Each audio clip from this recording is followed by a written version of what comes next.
नमस्कार दोस्तों। आज का जो हमारा टॉपिक होने वाला है वो है क्रिकेट एकेडमी आप किस तरीके से अपनी स्टार्ट कर सकते हैं। क्या क्या रजिस्ट्रेशंस होते हैं, क्या क्या डॉक्यूमेंटेशंस होती हैं, क्या क्या आपको रिक्वायरमेंट्स रहती है। तो आज गौरव जी और मैं आपके साथ सारी बातें डिस्कस करेंगे। तो गौरव जी, सबसे पहला हमारा सवाल है दर्शकों के लिए कि कौन व्यक्ति इसको स्टार्ट कर सकता है, कौन कौन लोग इसको क्रिकेट एकेडमी को अपने एज अ बिजनेस और एज अ एनजीओ स्टार्ट कर सकते हैं। देखिए, बहुत सारे लोग इसको शुरू कर सकते हैं, चाहे वो स्कूल में पीटी टीचर हों जो अपना कुछ शुरू करना चाह रहे हों, चाहे वो स्पोर्ट्स के कोई कोचेस हों। कई ऐसे लोग होते हैं जो कि स्पोर्ट्स कोचेस होते हैं यूनिवर्सिटीज में या क्रिकेट एकेडमीज में, वो कुछ अपना शुरू करना चाहते हैं।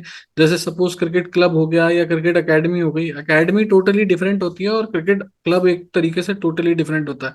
क्रिकेट क्लब आप मान लो कि हाँ जी, आप एक टोटल आसपास के लोगों का, ये एक ग्रुप का एक क्लब बना रहे हैं जिसमें आप रिक्रिएशनल एक्टिविटीज, स्पोर्ट्स एक्टिविटीज या बोलूंगे हाँ जी क्रिकेट एक्टिविटीज करेंगे फॉर पर्टिकुलर दैट क्लब। और क्लब का फायदा क्या होता है?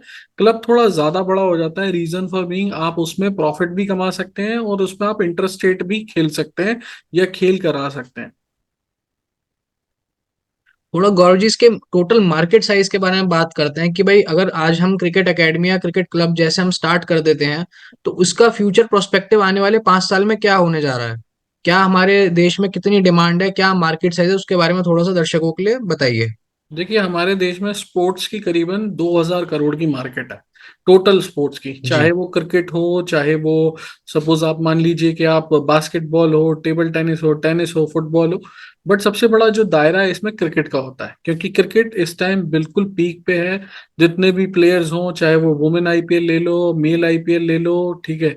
और अब तो मेरे हिसाब से इंडिया का जो क्रिकेट है वो एक तरीके से ओलंपिक में भी ऐड कर दिया गया है। तो अगर देखा जाए तो बहुत बड़ी मार्केट है, तकरीबन तकरीबन 1200 करोड़ की मार्केट सिर्फ क्रिकेट की है।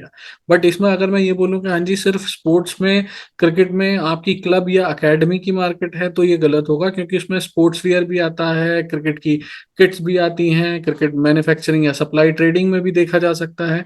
आप किस तरीके से उसमें क्रिकेट क्लब्स में कोई यूज कर रहे हो। अभी रिसेंटली शार्क टैंक में एक बहुत बड़े स्टार्टअप आया था, पुश स्पोर्ट्स। उसने बहुत ही अच्छी तरीके से अपने बिजनेस के बारे में सारी चीजें करी थी। उस पर हमने पूरी डिटेल केस स्टडी बना रखी है। अगर कोई देखना चाहता है तो आई बटन में जाके देख सकता है।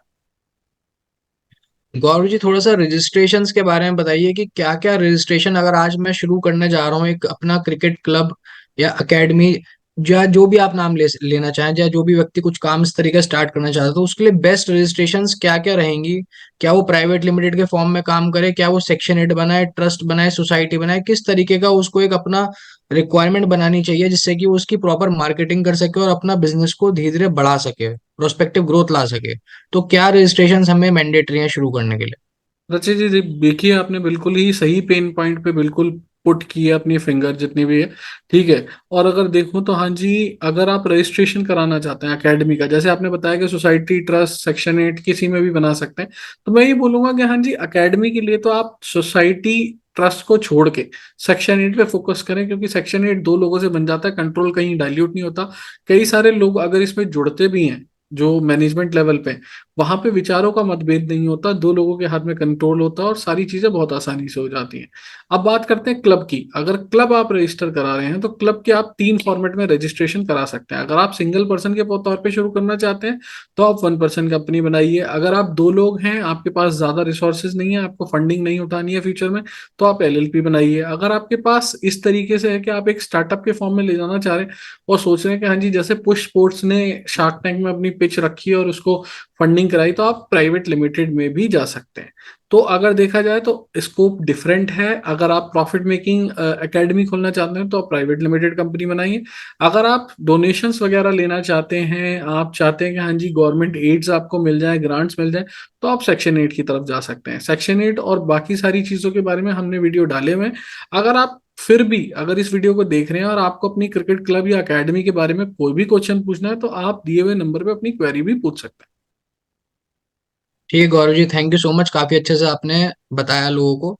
बाकी इसका क्रक्स यही है कि आप अपनी एकेडमी का अपना प्रॉपर अपना सूटेबल रजिस्ट्रेशन आप चूज करिए कि किस तरीके से आप काम करना चाहते हैं। सबसे पहले एक बार ये दिमाग में डालिए कि आप क्लब खोलना चाहते हैं, एकेडमी खोलना चाहते हैं। जैसे गौरव जी ने बताया, एकेडमी एक कोचिंग पर्पस के लिए बनती है और क्लब थोड़े बड़े लेवल पे बनाया जाता है, जैसे कि इंटर स्टेट कॉम्पिटिशन, इस तरीके कॉम्पिटिशन खेलने तो क्लब उसमें आता है।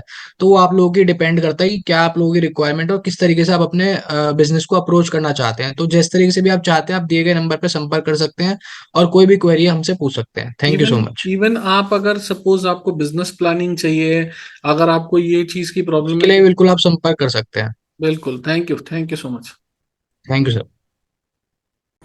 दोस्तों, ये वीडियो कहीं से कहीं तक किसी भी तरीके का एडवर्टीजमेंट ना है, ना इसे माना जाए, ना इसे समझा जाए। सिर्फ एक ट्यूटोरियल वीडियो है नॉलेज पर्पसेस के लिए। Thank you.